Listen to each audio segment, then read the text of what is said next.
अब हम करेंगे लोकतंत्र के दोष।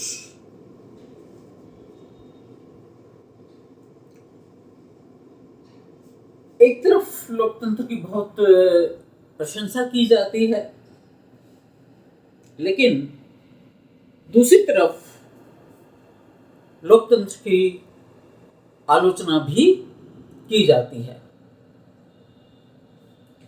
सबसे पहली आलोचना लोकतंत्र की जो की जाती है वो ये कहा जाता है कि ये अयोग्य व्यक्तियों का शासन है। लोकतंत्र क्या है?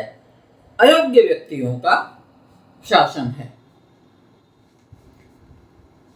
इस संबंध में एक यूरोप के विद्वान हैं कार्लायल, क्या नाम है? कार्लायल। उन्होंने कहा कि यदि 9 व्यक्तियों को एक साथ बैठाया जाता है, जिसमें से 8 बिल्कुल मूर्ख हैं और एक सही माने में विद्वान है, लेकिन मत सबका बराबर होगा। लोकतंत्र में तो प्रत्येक व्यक्ति का एक मत होता है। ये तो नहीं है कि भाई कोई बहुत इंटेलिजेंट है तो इसके 10 मत कर दो, नहीं, उसका भी एक मत होगा, और एक बिल्कुल मूर्ख व्यक्ति है उसका भी एक मत होगा। असमानता है। तो इसलिए कहा जाता है कि लेकी ने कहा कि इसे निर्धनतम, अनभिज्ञतम और अयोग्यतम लोगों की सरकार कि लोकतंत्र क्या है? अयोग्य लोगों की सरकार है। इसके अतिरिक्त जैसे अपन देखते हैं कि एक बड़े देश का शासन चलाने के लिए, टीचर बनने के लिए आपको यदि स्कूल में टीचर बनना है तो उसके लिए आपको बीए पास होना चाहिए, आपको बीएड भी करनी आवश्यक है। प्रत्येक नौकरी के लिए कुछ न कुछ योग्यताएं निर्धारित की गई हैं, लेकिन एमएलए बनने के लिए, एमपी बनने के लिए क्या योग्यता है? क्या कोई शिक्षा आवश्यक है? तो इसलिए कहा जाता है कि अप्रशिक्षित लोकतंत्र क्या है? अप्रशिक्षित और अयोग्य लोगों की सरकार है।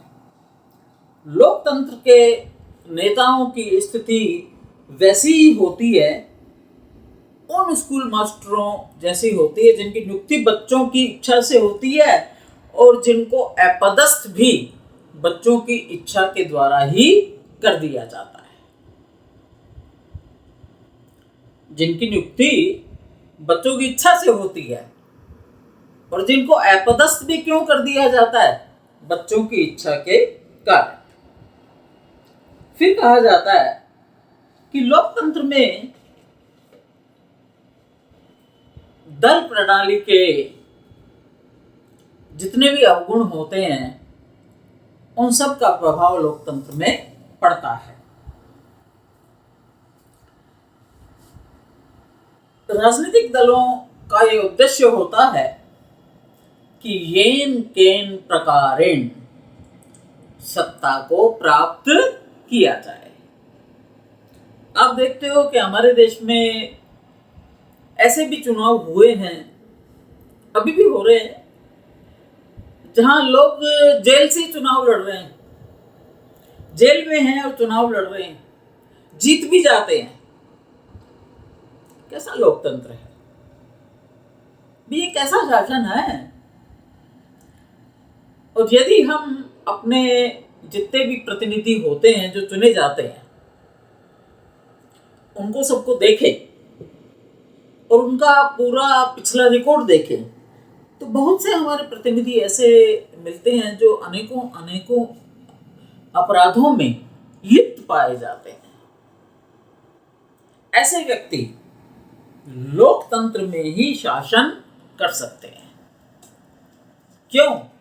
क्योंकि वो राजनीतिक दलों को किसी भी तरीके से साठ गांठ येन केन प्रकारेण उनसे जुड़ जाते हैं, टिकट ले लेते हैं और जनता को बुला फुसला कर चुनाव जीत जाते हैं।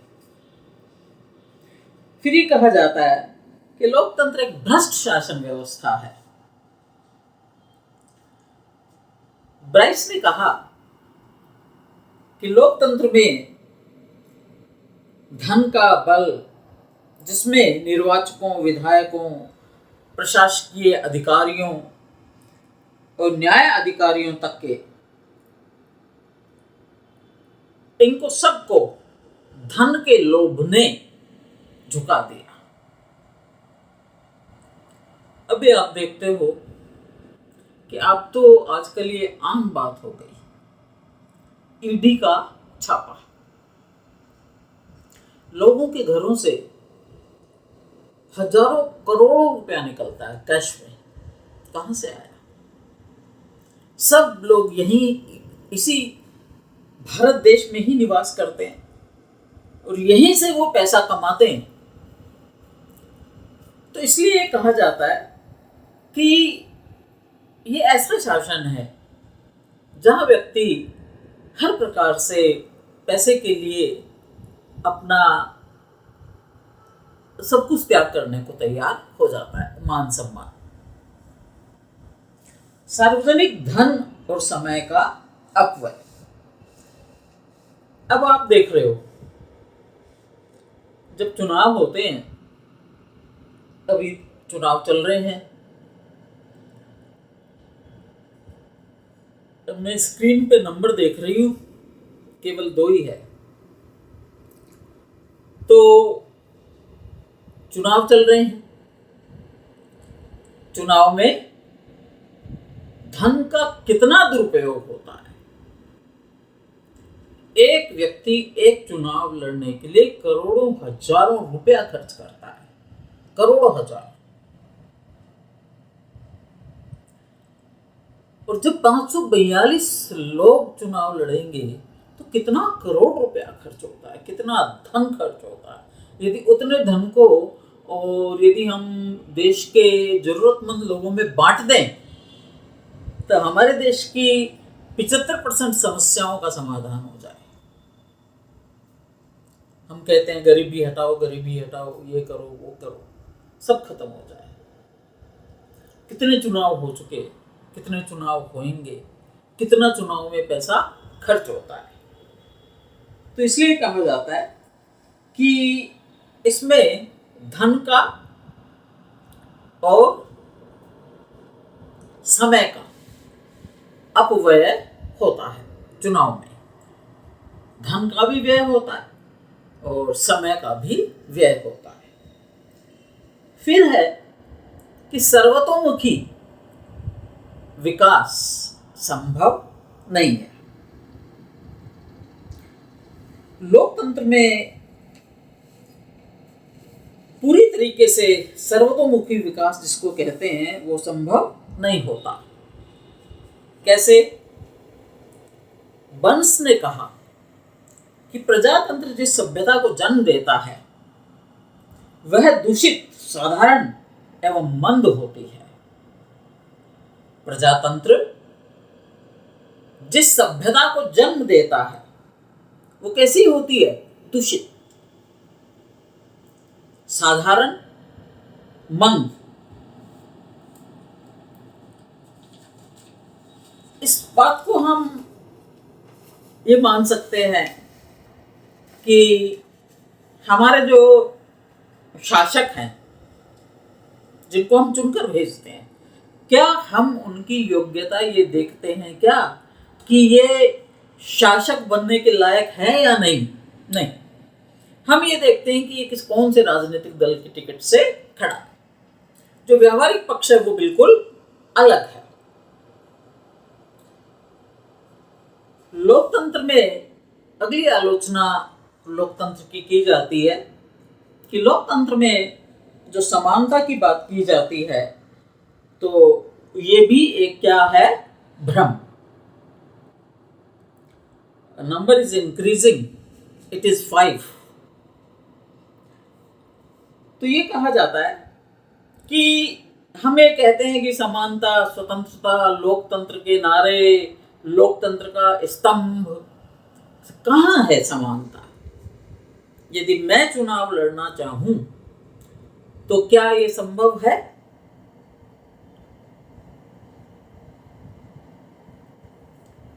क्योंकि चुनाव लड़ने के लिए किसकी आवश्यकता है? धन की। चुनाव लड़ने के लिए किसकी आवश्यकता है? धन की। तो इसलिए कहा जाता है कि समानता की बात करना ये एक व्यर्थ का प्रपंच है। समानता की बात करना क्या है? व्यर्थ का प्रपंच। समानता नहीं होती। फिर ये कहा जाता है कि लोकतंत्र एक अनुत्तरदायी शासन है। ये ऐसे लोगों का शासन है जो सही मानों में किसी के प्रति उत्तरदायी नहीं होते।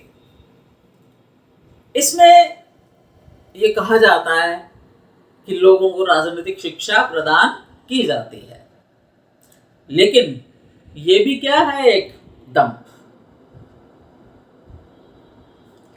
लोकतंत्र में जनता को राजनीतिक शिक्षा प्रदान करना, क्योंकि नेता जब जनता के सामने जाते हैं तब वो कुछ और होते हैं, और जब वो चुने जाते हैं उसके बाद वो कुछ और होते हैं। उनके चुने जाने के बाद आप अपने कोई समस्या लेके उनके पास जाओ, पहली बात तो उनके आपको टाइम ही नहीं देंगे मिलने का, टाइम देते ही नहीं, और दे भी दिया तो कोई सुनवाई नहीं है, बाद में कोई सुनवाई नहीं होती। इसलिए ये कहना कि लोकतंत्र एक राजनीतिक शिक्षा का प्रांगण है, तो ये एक व्यर्थ का भ्रम है।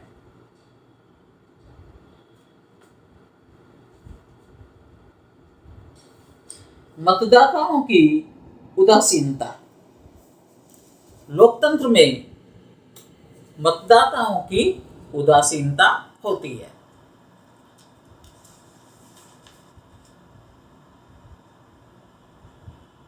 हाँ, ये आप बार बार ट्राई करते रहा करो।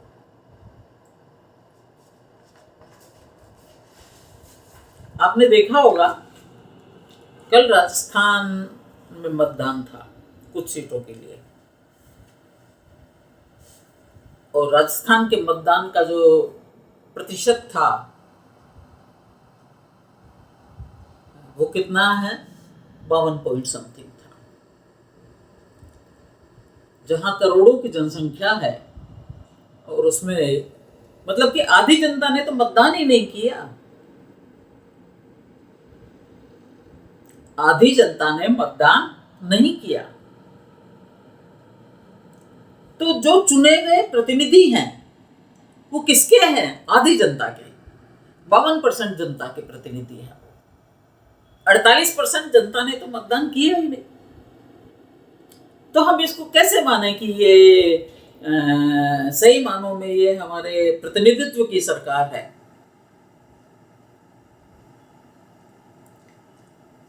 पेशेवर राजनीतिज्ञों का विकास। लोकतंत्र में पेशेवर राजनीतिज्ञों का, जो जनजात पेशेवर हो जाते हैं राजनीतिज्ञ, पॉलिटिशियन, जिसके दादा भी चुनाव लड़ते थे, जिसके पिता भी चुनाव लड़ते थे, जिन्हें राजनीतिक टैक्टिक्स सब आती हैं, जनता की सेवा से उनका कोई लेना देना नहीं होता है। तो इसलिए कहा जाता है कि ये लोग जनता के प्रति ईमानदार नहीं होते।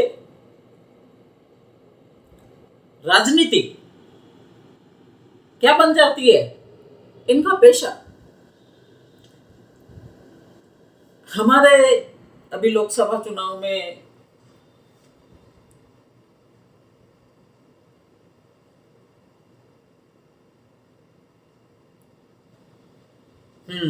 राइट, जो कृष्णा ने लिखा है वो राइट है।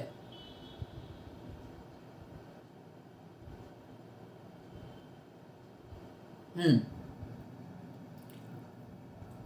तो इसे कहा जाता है कि पेशेवर राजनीतिज्ञों का जन्म युद्ध और संकट के समय निर्बल। डेमोक्रेसी को यह माना जाता है कि डेमोक्रेसी युद्ध और संकट के समय कमजोर होती है, क्योंकि युद्ध और संकट के समय हमें एक तुरंत निर्णय की आवश्यकता होती है और प्रजातंत्र में यह संभव नहीं है। सार्टोरी ने कहा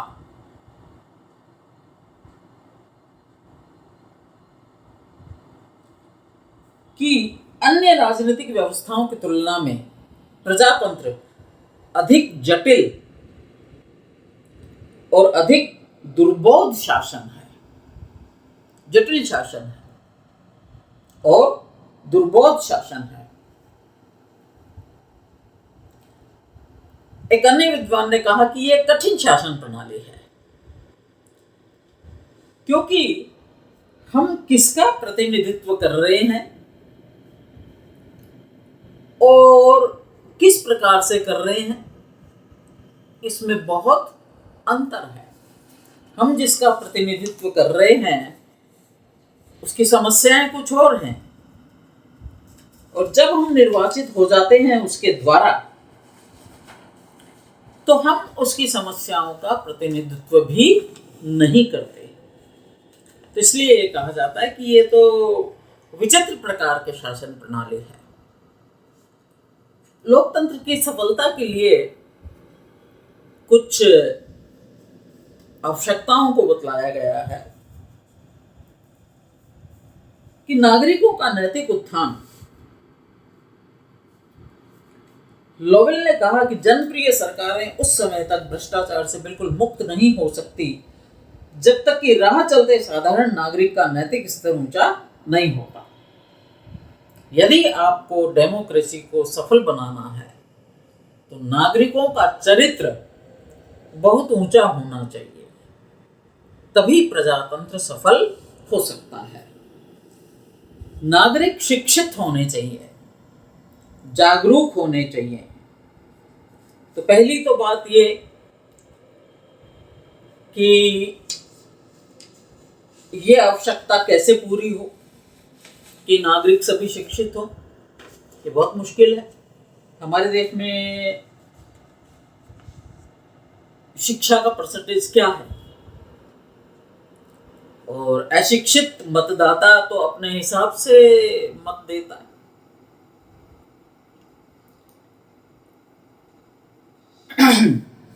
नागरिक स्वतंत्रताएं होनी चाहिए।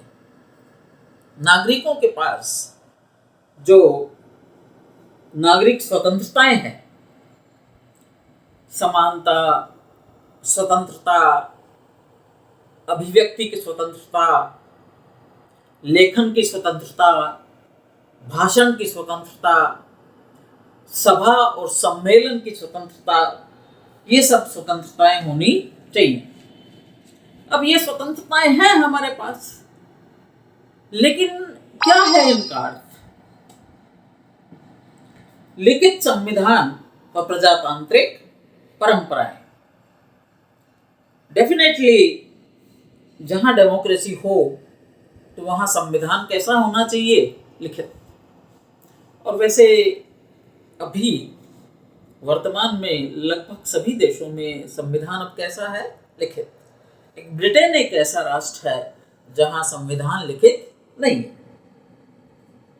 समानता पर आधारित व्यवस्था। लोकतंत्र का आधार है समानता। अब ये हमें देखना है कि समानता कहाँ है। समाज में एकता की भावना।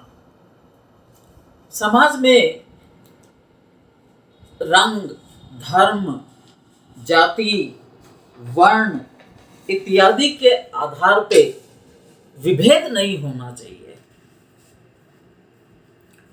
स्थानीय स्वशासन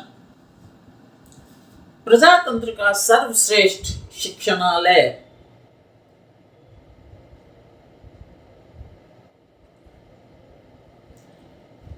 प्रजातंत्र का सर्वश्रेष्ठ शिक्षणालय, प्रजातंत्र की सफलता की सबसे बड़ी गारंटी स्थानीय स्वशासन है, लोकल सेल्फ गवर्नमेंट। ये वो सरकार है जिसमें हम भाग लेते हैं, पंचायत स्तर पे, ग्राम पंचायत स्तर पे। स्वस्थ और सुदृढ़ राजनीतिक दल, राजनीतिक दल ऐसे होने चाहिए जो विचारधारा पर आधारित हो। राजनीतिक दल कैसे होने चाहिए?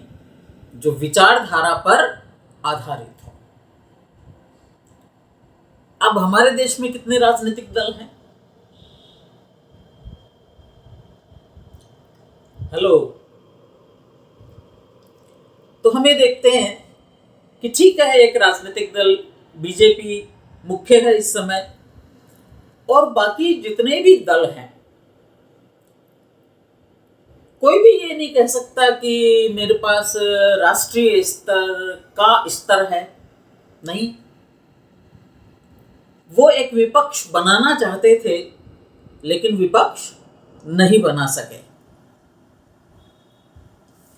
तो इसलिए न्यायप्रिय, बहुमत और सहनशील अल्पमत, बुद्धिमान और सतर्क नेतृत्व, जहां डेमोक्रेसी हो,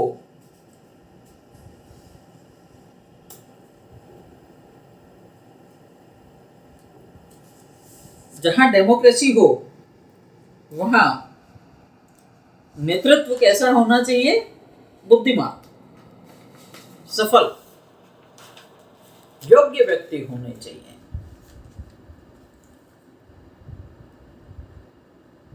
और अब जो आपके सामने लोकसभा के मेंबर हैं, तो वो जनता ही आंकलन कर सकती है कि कितने बुद्धिमान हैं और कितने श्रेष्ठ हैं।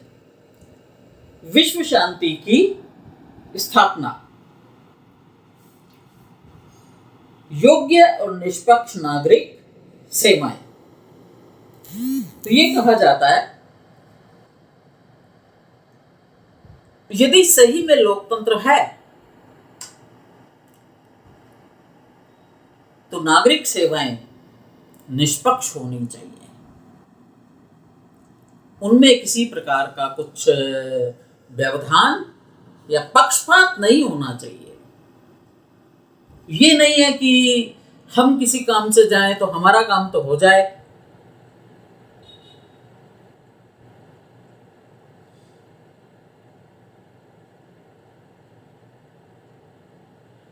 लेकिन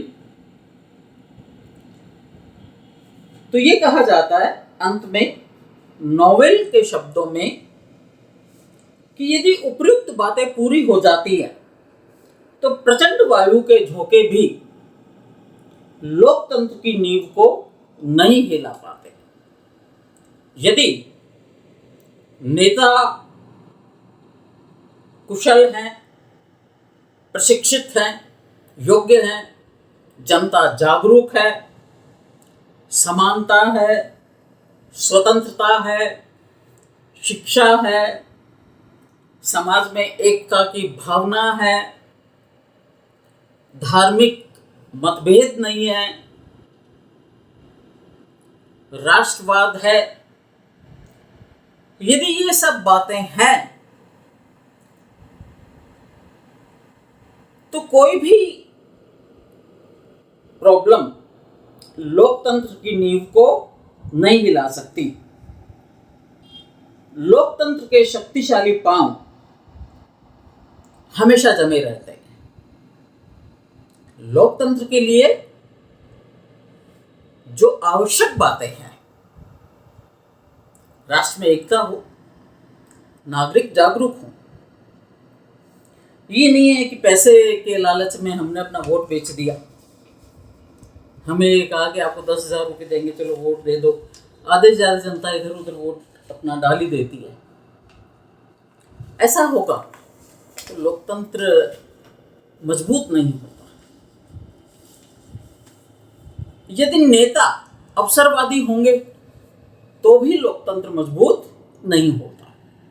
तो इसलिए लोकतंत्र की मजबूती के लिए जनता का जागरूक होना आवश्यक है। Thank you very much.